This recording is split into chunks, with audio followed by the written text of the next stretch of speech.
नमस्कार दोस्तों, स्वागत है आपका हमारे YouTube चैनल पर। गाइस, इस वीडियो में हम लोग करेंगे जो आज का जो यूपी पीसीएस का एग्ज़ाम हुआ है।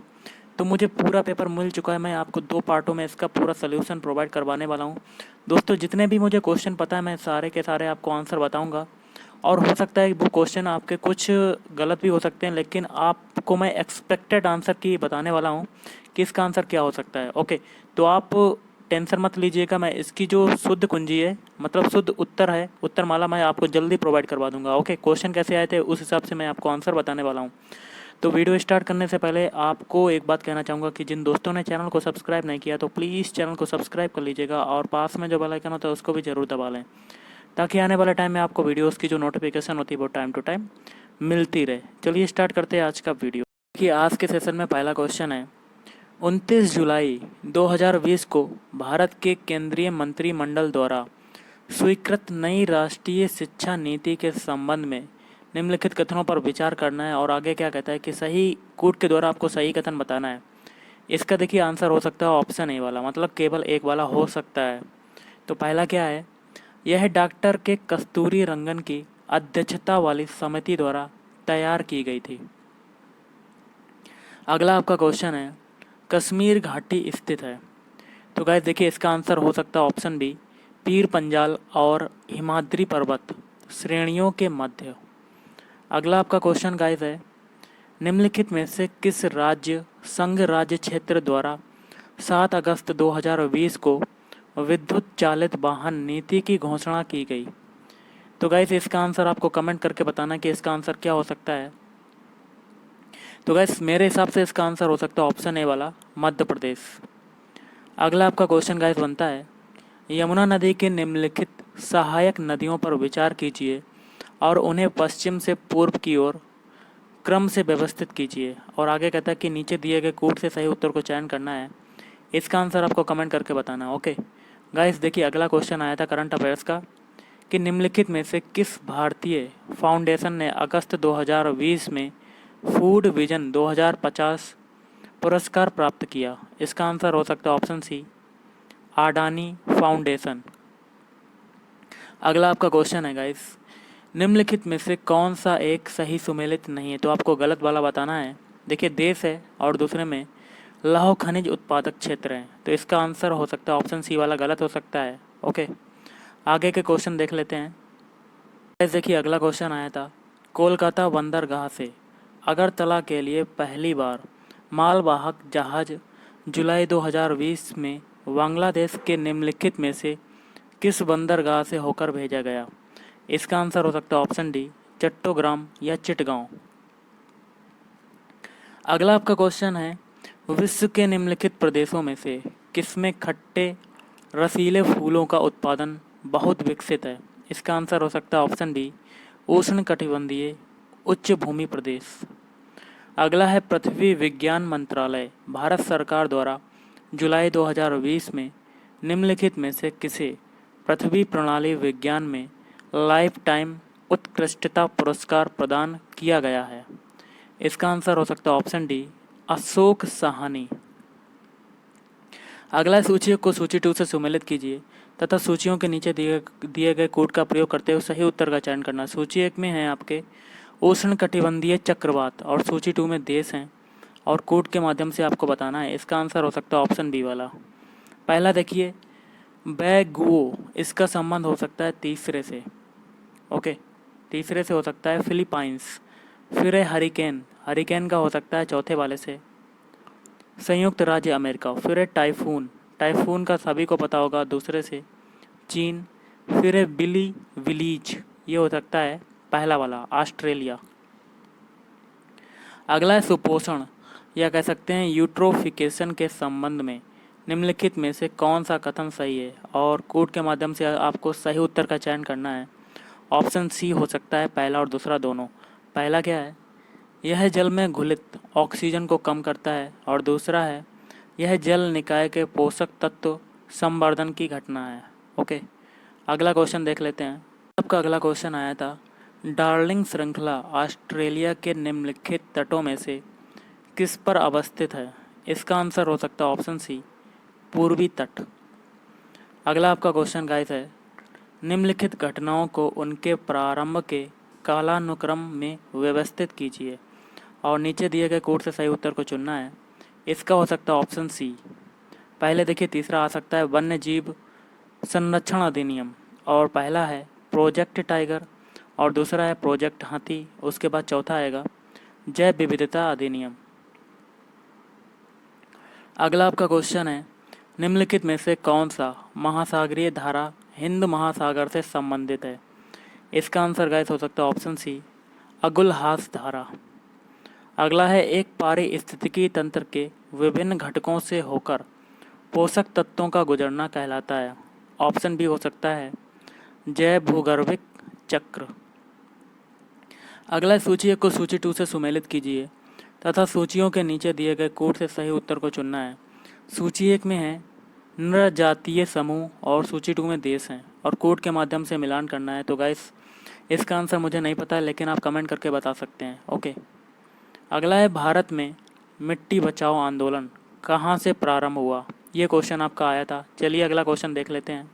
गाइस आपका अगला क्वेश्चन है निम्नलिखित में से कौन सा एक सही सुमेलित नहीं है। तो आपको गलत वाला बताना है। तो इसका आंसर आपका हो सकता है ऑप्शन बी वाला ट्यूनीसिया, जो कि ट्यूनिस हो जाएगा, ये वाला हो सकता है। ओके, देखिए गाइस आपके आंसर ये सटीक तो नहीं कह सकते, लेकिन कुछ आंसर आपके गलत भी हो सकते हैं। तो आप इसके आंसर पर ज़्यादा ध्यान मत दीजिएगा। मैं आपको अगले वीडियो में जो आएंगे आगे के वीडियो उसमें सही आंसर की के साथ प्रोवाइड करवाऊंगा। ओके, अगला क्वेश्चन आया था हरित गृह प्रभाव ग्रीन हाउस इफेक्ट के अभाव में भू सतह का औसत तापमान होगा। ये क्वेश्चन आया था। अगला है दक्षिणी अफ्रीका का पोस्ट मास बुर्ग और उसका समीपवर्ती क्षेत्र निम्नलिखित में से किस खनिज का प्रमुख उत्पादक है। इसका आंसर हो सकता है ऑप्शन है यूरेनियम। अगला है समुदायों का पूर्ण क्रम जो क्रमशः एक निश्चित स्थान पर बदलता है कहलाता है। तो वो कहलाता है ऑप्शन है पारिस्थितिक अनुक्रम कहलाता है। अगला सूची 1 को सूची 2 से सुमेलित कीजिए तथा सूचियों के नीचे दिए गए कोड से सही उत्तर को चुनना है। देखिए सूची 1 में पर्वत है और सूची 2 में देश है और कोड के माध्यम से आपको बताना है। ऑप्शन ए इसका हो सकता है। पहला देखिए एटलस है, एटलस पर्वत, इसका संबंध हो सकता है चौथे वाले से मोरक्को। फिर है कलिमंजारो, इसका हो सकता है तीसरे से तंजानिया। फिर है चिम्बरोजो, इसका हो सकता है दूसरे से इक्वेडोर। फिर है पायरेनीज, इसका हो सकता है पहले से फ्रांस स्पेन। अगला है निम्नलिखित में से किस प्राकृतिक पदार्थ में लौह जिसको कहते हैं Fe विद्यमान होता है। तो गाइस ये हो सकता है ऑप्शन है क्लोरोफिल इसमें। ओके, अगला आपका हो सकता है क्वेश्चन ये आया था कि मलेशिया में किंटा घाटी प्रसिद्ध है। तो किंटा घाटी किस लिए प्रसिद्ध है। इसका आंसर है हो सकता है रबर उत्पादन के लिए प्रसिद्ध है। नेक्स्ट क्वेश्चन देख लेते हैं। गाइस आपका अगला क्वेश्चन आया था जीन के भीतर अनुक्रम आधार में परिवर्तन कहलाता है। इसका आंसर हो जाएगा ऑप्शन ए उत्परिवर्तन। अगला है निम्नलिखित में से किन देशों से होकर भूमध्य रेखा नहीं गुजरती है। इसका गाइस देखिए कोड के माध्यम से बताना है। तो गाइस इसका आंसर आपको कमेंट करके बताना है। ओके, अगला है फायर अलार्म में निम्नलिखित में से किसका उपयोग किया जाता है। ये क्वेश्चन आया था। एक क्वेश्चन था कि संविधान के किस भाग में पंचायती राज व्यवस्था संबंधी प्रावधान दिए गए हैं। इसका हो जाएगा ये वाला पहला वाला। अगला है निम्नलिखित में से कौन सा बहुलक एक थर्मोप्लास्टिक नहीं है। तो गाइस इसका आंसर क्या होगा, थोड़ा सा मुझे कन्फ्यूज़न है, इसका आंसर आपको भी बताना है। ओके, एक क्वेश्चन आया था कि भारतीय संघात्मक व्यवस्था में तृतीय तल कब जोड़ा गया। ये क्वेश्चन आया था। और एक क्वेश्चन था कि मानव शरीर में प्रोटीन का पाचन निम्नलिखित में से किस अंग में प्रारंभ होता है। इसका हो सकता है ऑप्शन ए मुंह से। देखिए अगला है निम्नलिखित में से कौन सा संविधान के अनुच्छेद 3 के तहत संसद के एक कानून द्वारा संभव नहीं है। ऑप्शन ए हो सकता है नए राज्यों का गठन। अगला है मानव आहार में पालिश किए हुए चावल के उपयोग से निम्नलिखित रोग हो जाता है। ऑप्शन डी हो सकता है वेरी। ओके, कि आपका अगला क्वेश्चन जो आया था, निम्न में से कौन से पदाधिकारियों को हटाने में संसद की कोई भूमिका नहीं होती है। तो गाइस देखिए, कोड के माध्यम से बताना है, केवल 3 वाला। मतलब आपका तीसरा हो सकता है अध्यक्ष संघ लोक सेवा आयोग। अगला है, निम्नलिखित में से कौन सा विटामिन मनुष्य में रक्त के जमने के लिए जिम्मेदार है। तो ये होता है विटामिन के। नेक्स्ट क्वेश्चन आया था, पंचायतों के लिए कराए जाने वाले सभी निर्वाचनों के संचालन का अधीक्षण, निर्देशन और नियंत्रण निहित होता है। ऑप्शन डी हो सकता है राज्य निर्वाचन आयोग में।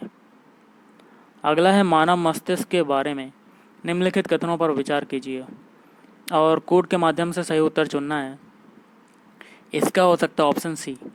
मतलब दोनों कथन आपके सही हो सकते हैं, जिसमें पहला है मस्तिष्क हृदय गति को नियंत्रित रखने के लिए उत्तरदायी है, दूसरा है यह शरीर के संतुलन के लिए उत्तरदायी है। अगला है, निम्नलिखित युग्मों में से कौन सा एक सही सुमेलित नहीं है। इसका आंसर बताना है। तो गाइस ऑप्शन सी हो सकता है प्रशासनिक न्यायाधिकरण अनुच्छेद 323 का। अगला है, निम्नलिखित में से कौन सा पदार्थ वृक्ष से प्राप्त किया जाता है। तो गाइस इसका आंसर क्या हो सकता है, आपको कमेंट करके बताना है कि क्या हो सकता है। अगला क्वेश्चन गाइस देख लेते हैं कि कौन सा क्वेश्चन आया था। 40वां क्वेश्चन आया था, भारतीय संविधान का कौन सा अनुच्छेद केंद्रीय सतर्कता आयोग का वर्णन करता है। इसका आंसर हो सकता है ऑप्शन ए अनुच्छेद 268। नेक्स्ट क्वेश्चन आपका आया था गाइस, नीचे 2 कथन दिए गए हैं जिनमें से एक कथन को ए तथा दूसरे को कारण आर कहा गया है और आपको सही उत्तर का चयन करना है कोड के माध्यम से। तो गाइस ये वाला क्वेश्चन आया था, आप चाहें तो वीडियो को रोक कर इसका स्क्रीनशॉट ले सकते हैं। एक क्वेश्चन आया था कि राष्ट्रीय महिला आयोग के निम्नलिखित अध्यक्षों पर विचार कीजिए। इसको बताना था कि इनके नियुक्ति का सही कालानुक्रम नीचे दिए गए कोड से चुनना था, ये क्वेश्चन था। और एक क्वेश्चन था कि सूचियों को सूची 2 से सुमेलित कीजिए और सूचियों के नीचे दिए गए कोड से सही उत्तर का चयन करना। देखिए सूची 1 में धातु थी और उसके गुणधर्म थे सूची 2 में, और इसका आंसर आपका ऑप्शन सी वाला हो सकता है। देखिए पहला है सोडियम धातु, इसका आपका हो जाएगा चौथे वाले से, चाकू से आसानी से काटा जा सकता है। फिर है पारा, पारे का हो जाएगा दूसरे से, कमरे के ताप पर द्रव अवस्था में।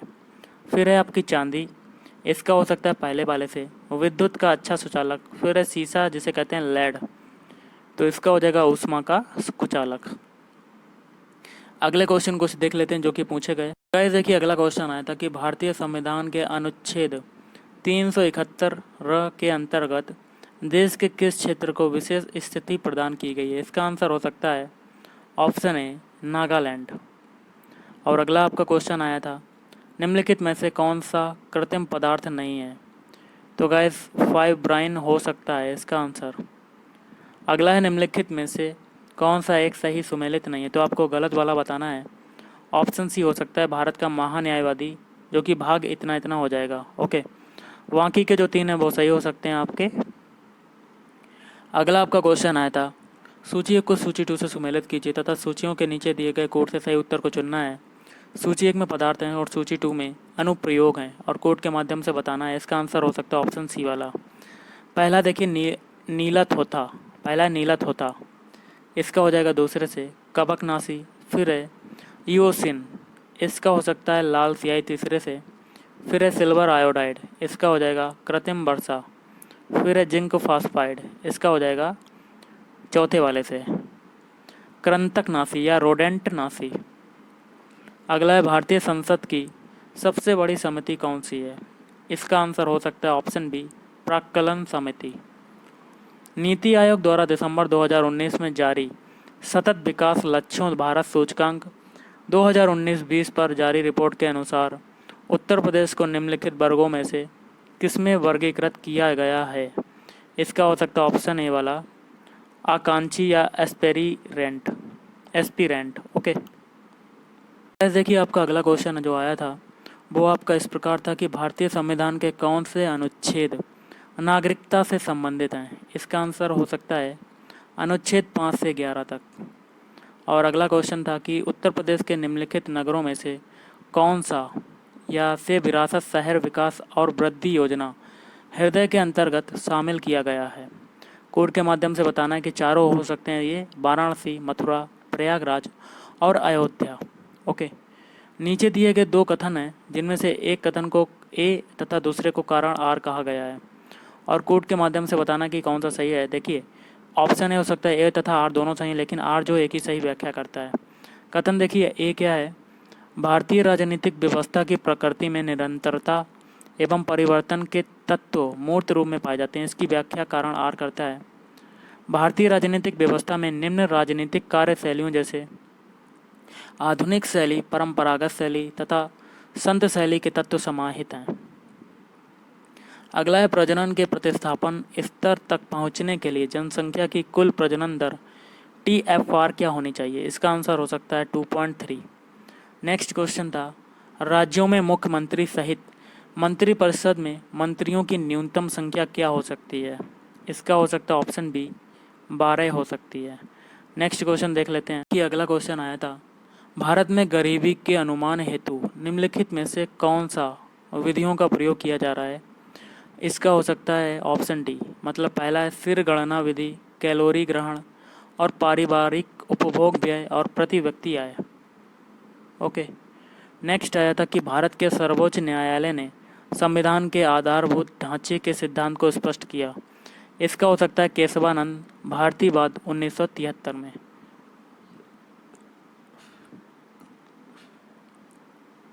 आयुष्मान भारत योजना के संदर्भ में निम्नलिखित में से कौन सा कथन सत्य है? तो गाइस इसका हो सकता है ऑप्शन सी, पहला और दूसरा दोनों। पहला क्या है? यह योजना प्रति व्यक्ति 5 लाख रुपए का मुफ्त स्वास्थ्य बीमा प्रदान करती है। और दूसरा हो सकता है इस योजना में होने वाले व्यय में केंद्र और राज्यों की भागीदारी 60:40 के अनुपात में होती है। अगला क्वेश्चन आया था, निम्नलिखित में से कौन सा एक सही सुमेलित नहीं है? तो ऑप्शन डी हो सकता है अनुच्छेद 48, जो कि है न्यायपालिका का कार्यपालिका से पृथक्करण। अगला है, पोषकीय सस्टेनेबल पर्यटन का मुख्य उद्देश्य है। ऑप्शन सी हो सकता है सांस्कृतिक अखंडता और पारिस्थितिक प्रक्रियाओं को बनाए रखते हुए पर्यटन और पर्यावरण प्रबंध करना। अगला आपका क्वेश्चन देख लेते हैं गाइस। अगला जो क्वेश्चन है 60वां, भारत के महान न्यायवादी के संदर्भ में निम्नलिखित कथनों पर विचार करना है और कोड के माध्यम से बताना है कौन सा होगा। ऑप्शन सी हो सकता है। देखिए, पहला कथन क्या है? राष्ट्रपति किसी ऐसे व्यक्ति की नियुक्ति करेगा जो उच्चतम न्यायालय के न्यायाधीश के रूप में नियुक्ति के लिए अर्ह होगा। और दूसरा है, महान्यायवादी इतना पारिश्रमिक प्राप्त करेगा जो संसद अवधारित करे। तो गाइस, इस वीडियो में इतना ही। अगले पार्ट में हम लोग आगे के क्वेश्चन करेंगे। थैंक यू, धन्यवाद, आपका दिन शुभ रहे। तो मैंने एक पार्ट अपलोड कर दिया जिसमें हम लोगों ने 60+ क्वेश्चन देखे थे जो कि आपके आज एग्ज़ाम में पूछे गए हैं। अब हम लोग इस वीडियो में आगे के क्वेश्चन देखेंगे जो कि सारे क्वेश्चन होंगे विद आंसर के साथ। तो वीडियो स्टार्ट करने से पहले आप लोगों से एक बात कहना चाहूँगा कि जिन दोस्तों ने चैनल को सब्सक्राइब नहीं किया तो प्लीज़ चैनल को सब्सक्राइब कर लीजिएगा और पास में जो बेल आइकन होता है उसको भी ज़रूर दबा लें, ताकि आने वाले टाइम में आपको वीडियोज़ की जो नोटिफिकेशन होती है वो टाइम टू टाइम मिलती रहे। चलिए स्टार्ट करते हैं आज का वीडियो। गाइस, आपका अगला जो क्वेश्चन आया था, हौसला 2018 के संदर्भ में निम्नलिखित में से कौन सा कथन सही है? तो इसका आंसर हो सकता है ऑप्शन सी वाला, पहला और दूसरा। पहला क्या है? हौसला 2018 का आयोजन महिला एवं बाल विकास मंत्रालय, भारत सरकार द्वारा नई दिल्ली में किया गया था। और दूसरा है, यह बच्चों की देखरेख करने वाली संस्थाओं के बच्चों का राष्ट्रीय उत्सव था। अगला नीचे दो कथन दिए गए जिसमें से एक कथन को आर और दूसरे को कारण आर कहा गया है। ओके, तो गाइस देखिए, कोड के माध्यम से आपको सही बताना है तो ऑप्शन भी हो जाएगा। ए तथा आर दोनों सही हैं, लेकिन आर जो है वो एक ही सही व्याख्या नहीं करता है। कथन जो कारण है वो तो सही है आपके। कथन देखिए क्या है, भारतीय संघात्मक व्यवस्था को अर्ध संघात्मक कहा जाता है। और कारण क्या है, भारत में एक स्वतंत्र न्यायपालिका है जिसे न्यायिक पुनर्निरीक्षण का अधिकार है। अगला आपका क्वेश्चन आया था, भारत $5 ट्रिलियन अर्थव्यवस्था का लक्ष्य कब तक प्राप्त कर लेने का लक्ष्य रखा है? तो ऑप्शन बी हो सकता है 2024। अगला क्वेश्चन आया था, निम्नलिखित में से किस पर गतिरोध दूर करने हेतु लोकसभा और राज्यसभा की संयुक्त बैठक हो सकती है? इसका गाइस आंसर हो सकता है ऑप्शन है सामान्य विधेयक। देखिए, आपका अगला क्वेश्चन था, मानव गरीबी सूचकांक HPI की अवधारणा मानव विकास रिपोर्ट 1997 में प्रस्तुत की गई, लेकिन मानव विकास रिपोर्ट ने इसे बहुआयामी गरीबी सूचकांक MPI द्वारा निम्नलिखित में से किस वर्ष में प्रतिस्थापित कर दिया। तो गैस इसका आंसर ये वाला क्वेश्चन आया था। अगला है, लॉकडाउन के दौरान भारत सरकार के द्वारा प्रयुक्त असाधारण शक्तियों को विधिक आधार निम्नलिखित में से किन कानूनों से प्राप्त है। तो गैस देखिए, कोर्ट के माध्यम से बताना था। ऑप्शन बी हो सकता है, दूसरा, तीसरा और चौथा। दूसरा क्या है, डिजास्टर मैनेजमेंट एक्ट 2005, और तीसरा है शत्रु संपत्ति या एनिमी प्रॉपर्टी एक्ट 1968, और चौथा हो सकता है एपिडेमिक डिजीजेस एक्ट 1897। अगला, नीचे दो कथन दिए गए हैं, जिनमें से एक को कथन ए तथा दूसरे को कारण आर कहा गया है, और कोर्ट के माध्यम से बताना है। इसका ऑप्शन ए हो सकता है। ए तथा आर दोनों सत्य हैं, लेकिन जो आर है वो एक ही सही व्याख्या करता है। कथन देखिए क्या है, राष्ट्रीय ढांचागत पाइपलाइन NIP सरकार द्वारा 2020-30 की अवधि के लिए आरंभ किया गया है, और कारण आर क्या है, NIP का उद्देश्य सभी को समान ढांचागत सुविधा प्राप्त कराना है।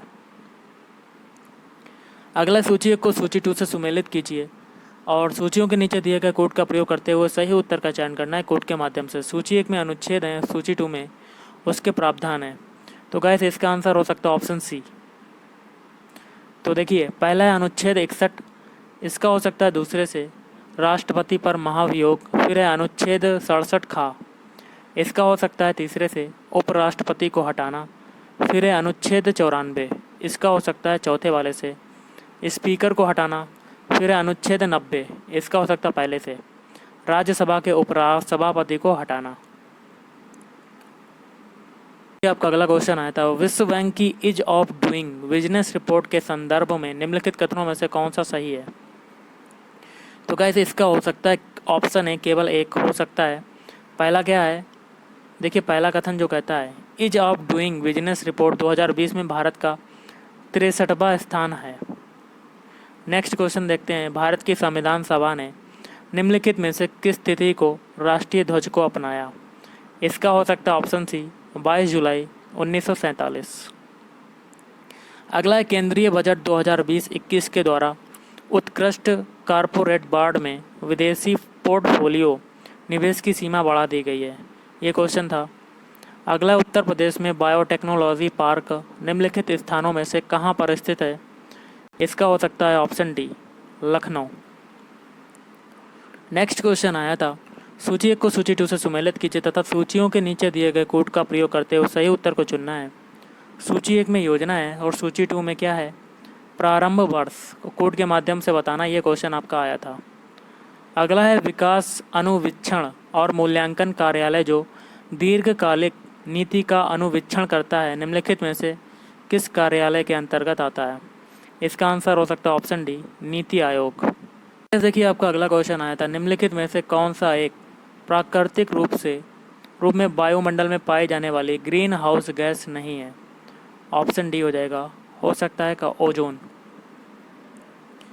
अगला क्वेश्चन है, निम्नलिखित में से कौन सा कथन खुदरा व्यापारियों, दुकानदारों और स्वरोजगार वाले व्यक्तियों के लिए राष्ट्रीय पेंशन योजना के बारे में सही नहीं है। तो गाइस ये क्वेश्चन आपका आया था। अगला क्वेश्चन आया था कि निधि कार्यक्रम के संदर्भ में निम्न में से कौन सा कथन सही है। तो कोड के माध्यम से बताना है, ऑप्शन सी हो सकता है। तो पहला क्या है, निधि कार्यक्रम छात्रों के लिए स्टार्टअप हेतु प्रारंभ किया गया है, और दूसरा हो सकता है इसका उद्देश्य 20 छात्रों के स्टार्टअप हेतु प्रतिवर्ष वित्तीय सहायता करना है। अगला है, सामान्यतः पर्यावरण को निम्न प्रकार से वर्गीकृत किया जा सकता है, निम्नलिखित में से कौन सा एक वर्गीकरण का अंश नहीं है। ऑप्शन ए हो सकता है परिचालन पर्यावरण। अगला है, नीचे दो कथन दिए गए हैं जिनमें से कथन को ए कहते हैं और कारण को आर कहा गया है, और कोड के माध्यम से बताना कि इसका आंसर क्या हो सकता है। आप देखिए रोक कर वीडियो इसका स्क्रीनशॉट ले सकते हैं कि कैसा क्वेश्चन आया था। आपका अगला क्वेश्चन आया था कि कौशल भारत अभियान के संदर्भ में निम्नलिखित में से कौन सा कथन सही है। कोड के माध्यम से बताना है, ऑप्शन सी हो सकता है पहला और दूसरा।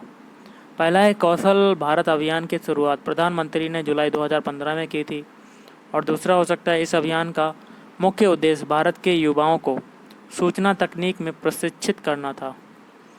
अगला है राष्ट्रीय चंबल अभयारण्य निम्नलिखित में से किस राज्य का हिस्सा नहीं है।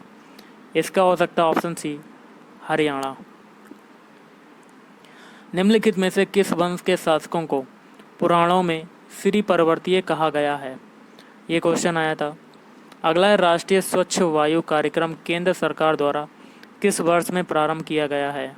ऑप्शन बी हो सकता है 2017। अगला है मौर्य काल में एग्रोनोमई अधिकारी निम्नलिखित में से किस क्षेत्र से संबंधित थे।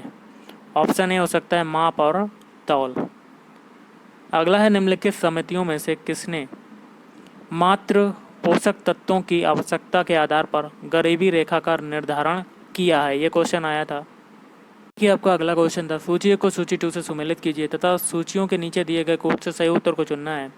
सूची 1 में महाजनपद है और सूची 2 में राजधानी है और कोड के माध्यम से मिलान करना, तो इसका आंसर हो सकता है ऑप्शन सी। पहला देखिए मृत्स्य, इसका हो सकता है तीसरे वाले से विराटनगर। फिर है कुरु, कुरु का हो सकता है चौथे से इंद्रप्रस्थ। फिर है सूरसेन, ये मैंने क्वेश्चन कराया था, ये हो जाएगा पहले वाले से मथुरा। फिर है अस्मक, इसका हो सकता है गाइस दूसरे से पोतन। अगला क्वेश्चन है निम्नलिखित सूचकांकों में से कौन सा मानव विकास सूचकांक HDI की गणना में सम्मिलित नहीं किया जाता है। इसका हो सकता है ऑप्शन डी सामाजिक असमानता। अगला नीचे 2 कथन दिए गए जिनमें से कथन को ए तथा कारण को आर कहा गया है और कोड के माध्यम से बताना है कौन सा सही है। ऑप्शन ए हो सकता है ए तथा आर दोनों सही, लेकिन आर जो वो एक ही सही व्याख्या करता है। कथन देखिए क्या है, हमें चोलों के विषयों में उनके पूर्ववर्ती राजवंशों की अपेक्षा अधिक जानकारी है और इसकी व्याख्या कारण आर करता है। चोल शासकों ने मंदिरों की दीवारों पर अभिलेख उत्कीर्ण करने का चलन प्रारंभ किया जिनमें उनकी विजयों के ऐतिहासिक विवरण दिए जाते थे। अगला आपका क्वेश्चन आया था गरीबी की संस्कृति का विचार प्रस्तुत किया गया, तो ऑप्शन बी हो सकता है गुन्नार मिरडल द्वारा। अगला निम्नलिखित में से किस भारतीय पुरातत्ववेत्ता ने पहली बार भीमबेटका गुफा को देखा और उनके शैल चित्रों के प्रागैतिहासिक महत्व को खोजा। ऑप्शन ए हो सकता है माधव स्वरूप पत्स। आपका अगला क्वेश्चन जो आया था 20वीं सदी के 80 के दशक के मध्य विकास के नकारात्मक पक्षों पर विस्तार से चर्चा की गई है। निम्नलिखित में से कौन सा उनमें एक महत्वपूर्ण नहीं था। ऑप्शन सी हो सकता है राजनीति एवं विकास।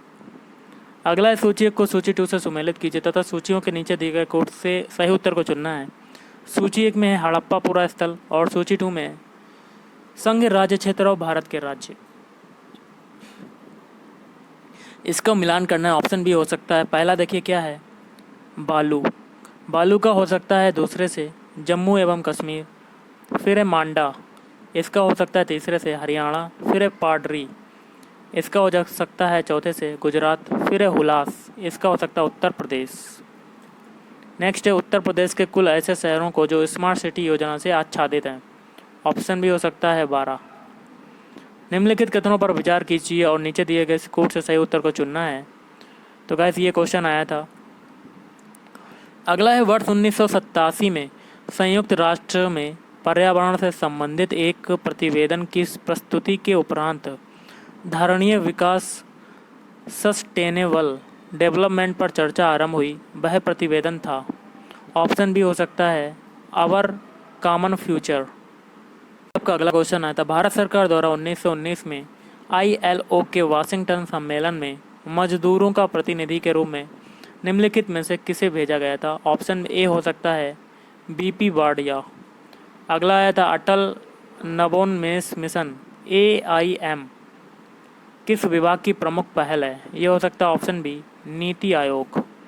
अगला है एक्स ला सपेल 1748 की संधि के संदर्भ में निम्नलिखित कथनों में से कौन सा सही हो सकता है। ऑप्शन ए हो सकता है कि प्रथम कर्नाटक युद्ध की समाप्ति।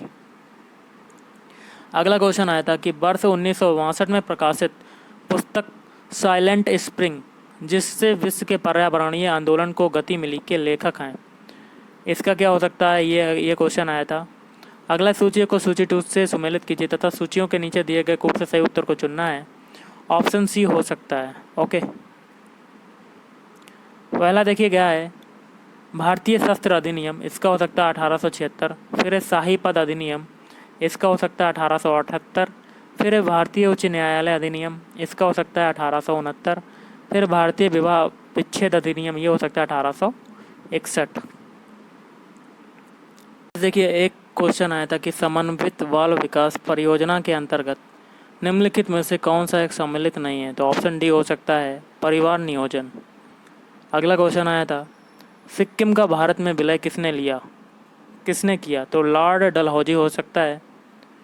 अगला सूची को सूची 2 से सम्मिलित करना है और कोड के माध्यम से बताना है, ऑप्शन डी हो सकता है आपका। तो गाइस थोड़ा सा छोटा करते हैं, ऑप्शन डी। ओके, पहला आपका क्या है, सिंधु घाटी सभ्यता, ये हो जाएगा। और चौथे वाले से नगरीय। फिर है उत्तर वैदिक समाज, इसका हो सकता है तीसरे से कृषक। फिर है ऋग वैदिक समाज, इसका हो जाएगा चरागाह। फिर है मध्यकाल, इसका हो जाएगा जमींदारी। निम्नलिखित नेताओं में से कौन द्वितीय गोलमेज सम्मेलन में भाग नहीं लिया था, तो इसका हो सकता है option D doctor Rajendra Prasad.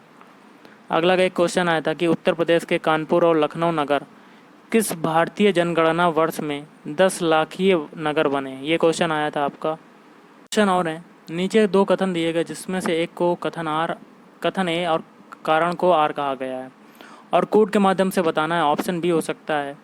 दोनों कथन और कारण सही हैं। ओके, तो कथन क्या है, ब्रिटिश सरकार ने भारत के अलग अलग भागों में भू राजस्व की अलग अलग व्यवस्था लागू की थी। कारण क्या है, इससे भारतीय किसानों में अलग अलग वर्ग बन गए। एक क्वेश्चन आया था कि निम्नलिखित में से कौन सा एक वन्य प्राणियों के विलुप्तीकरण का प्रमुख कारण नहीं है, ऑप्शन डी हो सकता है जनसंख्या की तीव्र वृद्धि। सॉरी गाइस, ये हो सकता है ऑप्शन सी वन्य प्राणियों का अवैध वाणिज्यिक व्यापार। ओके, अगला है निम्नलिखित ग्रंथों पर विचार कीजिए और उनको कालानुक्रमानुसार व्यवस्थित करना है कोड के माध्यम से, ऑप्शन डी हो सकता है। देखिए पहले आएगा तीसरा किताब उल हिंद, फिर आएगा आपका दूसरा वाला पृथ्वीराज रासो, फिर है फतवाह जहांदारी, नहीं सॉरी, पहले आएगा, देखिए दोबारा से बताते हैं आपको, पहले आएगा तीसरा वाला, फिर आएगा दूसरा वाला, उसके बाद चौथा, फिर पहला। भारत में अगस्त 2020 में निम्नलिखित स्थानों में से कहां पर रेल संग्रहालय राष्ट्र को समर्पित किया गया, तो ये हो सकता है हुबली। एक क्वेश्चन था 1687 में जब औरंगजेब ने गोलकुंडा किले पर अधिकार किया उस समय गोलकुंडा का शासक कौन था, ऑप्शन ए हो सकता है अबुल हसन कुतुब शाह। ओके, तो गाइस आज के इस वीडियो में इतना ही। अगर आपको वीडियो पसंद है वीडियो को लाइक करें, शेयर करें और चैनल को भी सब्सक्राइब करें। Thank you.